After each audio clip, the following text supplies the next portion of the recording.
Dat is wat veel mensen niet verwachten, een meisje in een technische school.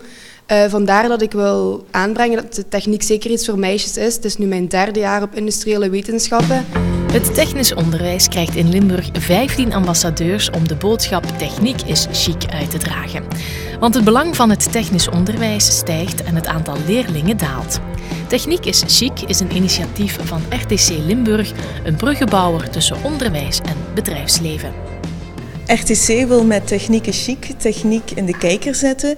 En aan iedereen, zowel mensen die al voor techniek hebben gekozen, als leerlingen die nog moeten kiezen en vooral ook voor de ouders, duidelijk maken dat techniek een grote toekomst heeft en dat als je vertrekt van de interesses van de leerlingen, je veel verder geraakt.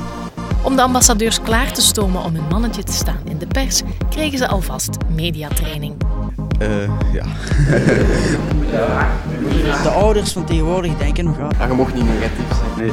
We zijn nu ambassadeur en ik denk dat het belangrijk is om dan ook met het ambassadeurschap naar buiten te komen en om ook het technisch onderwijs erin te gaan promoten en de voordelen ook te gaan uitleggen aan de mensen, want ik denk dat die over het algemeen nog niet altijd voldoende bekend zijn, vooral bij de ouders dan. Ik denk zeker dat het een meerwaarde is. Ik denk alles wat je bijleert kan later in je verdere carrière nog van pas komen. Het was zeer plezant ook om dingen bij te leren en nu weten we ook van hoe kunnen we dat goed gaan overbrengen.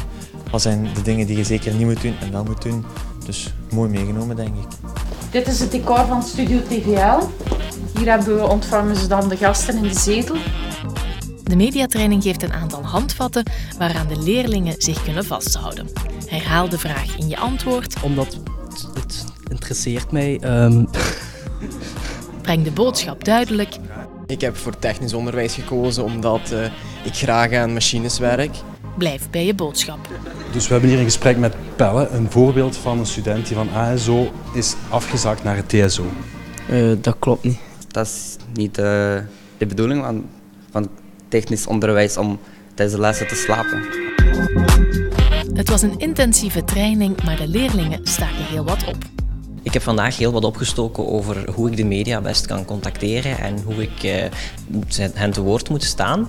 En ik denk dat het wel belangrijk zal zijn dat we in deze termijn ook bijvoorbeeld de kranten en ook de televisie nog eens contacteren om eigenlijk vooral op het einde toe ook nog eens gaan vertellen wat dat we eigenlijk allemaal hebben gedaan en ja, om de voordelen nogmaals uit te leggen aan de mensen. En ik denk dat dat het einddoel is, de voordelen van het technisch onderwijs te gaan uitleggen aan de ouders en de leerlingen.